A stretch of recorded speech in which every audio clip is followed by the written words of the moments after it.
형제와 여러분 안녕하세요. 오늘은 11월 5일 조급한 마음 경솔한 책망이라는 제목으로 욥기 20장 1절부터 11절까지를 묵상합니다. 1절 나아만 사람 소발이 대답하여 이르되 2절 그러므로 내 초조한 마음이 나로 하여금 대답하게 하나니 이는 내 중심이 조급함이라.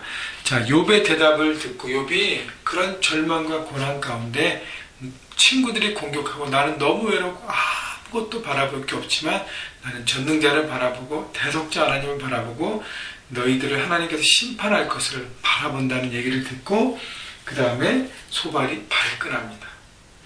그러니까 소발은 초조하고 조급함으로 되어 있다는 것은 욥의 대답이 오히려 자신을 공격하고 비난한다고 생각하는 것이죠.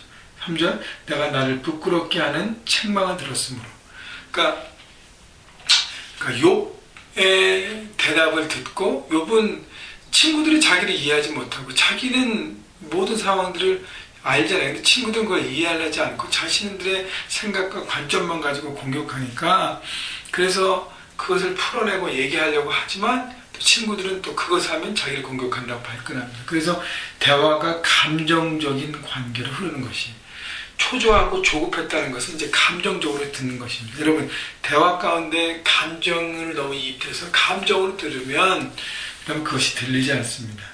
여러분 대화는요 하나님 중심으로 모든 걸 해야 합니다. 그래서 다른 사람을 내 대화를 들을 때 그 대화를 들으면서 하나님 뭐가 진리이고 어떤 것이 하나님의 뜻인가를 바라보고 자기의 감정을 내려놓고 뭔가가 옳은지를 바라보고 대화해야 되는 것이죠.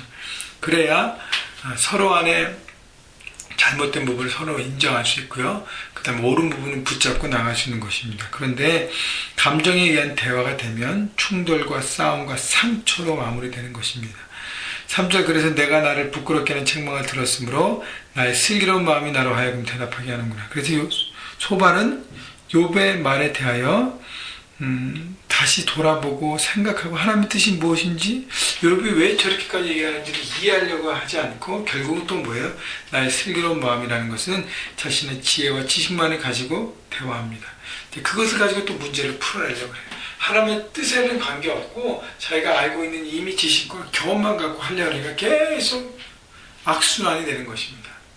욥은 이해하지 못하는 친구들에 대한 마음으로 상처를 받았고 또 친구들은 욥이 그걸 못 받아들인다고 생각하니까 오히려 공격한다고 생각하고 서로 계속 공격하면서 감정으로 치닫는 이런 진흙탕의 싸움처럼 돼가는 것입니다. 여러분 삶 현장에서 잘 대화하는 법을 배우셔야 합니다. 그래서 어제 말씀에도 주일 설교를 통해서 나눴지만 상대방의 이해를 이해하려고 애를 쓰십시오. 부분에 반응하지 않고 전체에 반응하고 생각할 수 있도록 이해하려고 하십시오. 그러면 상대방을 이해하고 그리고 감정이 아니라 하나님의 사랑으로 대화할 수 있는 것입니다. 혹시 여러분 삶 현장에서 얼그러진 관계가 있다면 여러분 다시 돌아보시고 부분이 아니라 전체를 바라보고 회복하시는 여러분 모두가 되기를 주님의 이름으로 축원합니다. 4절 내가 알지 못하느냐 예로부터 사람이 이 세상에 생긴 때부터 5절 악인이 이긴다는 자랑도 잠시야 경건하지 못한 자의 즐거움도 잠깐이라. 자, 이 소발이 얘기했던 그 얘기는 부분적인 진리는 맞습니다. 왜냐하면 악한 삶을 선택하고 거짓을 선택한 사람이 잠시는 잘 되는 것 같아요. 보기에 화려해 보일 수도 있습니다. 그러나 결국 그것이 그게 다가 아니라는 것. 잠깐만 좋고 잠깐만 그 유혹 가운데 약간 거품 같은 어떤 그런 축복을 받는 것입니다. 6절 그 존귀함이 하늘에 닿고 그 머리가 구름에 미실지라도 그래서 잘 되고 막 흥황할지라도 7절 자기의 똥처럼 영원히 망할 것이라 그를 본 자가 이르기를 그가 어디 있느냐 하리라. 악한 삶의 선택은 거짓과 술수와 속임의 삶의 선택은 결국 망한다는 것이죠. 망하는데 어떻게 7절 영원히 망한다는 것입니다. 8절 그는 꿈같이 지나가니 다시 찾을 수 없을 것이요 밤에 보이는 환상처럼 사라지리라. 허무한 인생 결국 아무것도 없는 인생 소멸된 인생. 그래서 거짓으로 세웠던 모든 것들이 다 무너지고 없어진다는 것이죠. 거짓 세웠던 비즈니스 거짓으로 세웠던 가정 가정 안에서 있는 모든 것들 여러분 사역도 마찬가지 교회도 마찬가지고 그래서 하나님의 정직함과 옳음을 선택하고 나가야 하는 것입니다. 9절 그를 본 눈이 다시 그를 보지 못할 것이요 그의 처소도 다시 그를 보지 못할 것이며 그의 아들들은 가난한 자에게 은혜를 구하겠고 그도 얻은 재물을 자기 손으로 돌아줄 것이며 그의 기골이 청년같이 강장하나 그의 기사와 그와 함께 흙에 누우리라. 그래서 그 강인했던 모든 잘됐던 모든 흥망했던 모든 것들이 무너지고 없어지고 소멸된다는 것입니다.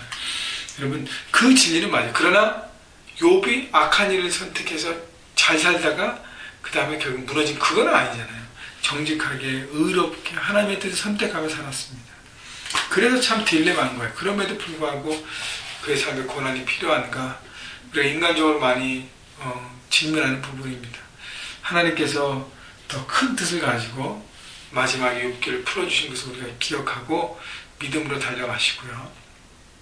하나님의 큰 뜻을 끝까지 믿고 신뢰하면서 달려가는 여러분 되기를 바랍니다. 그래서 여러분 오늘 두 가지인데요. 대화법에 대해서 다시 한번 생각해 보시고 또 하나는 삶의 현장에서 계속 옳은 선택들을 하시고 하나님 뜻 안에 힘들지만 달려갈 때 세상을 이기는 그리스도의 계절을 이루는 여러분 모두가 될 것입니다. 여러분 모두를 주님의 이름으로 축복합니다.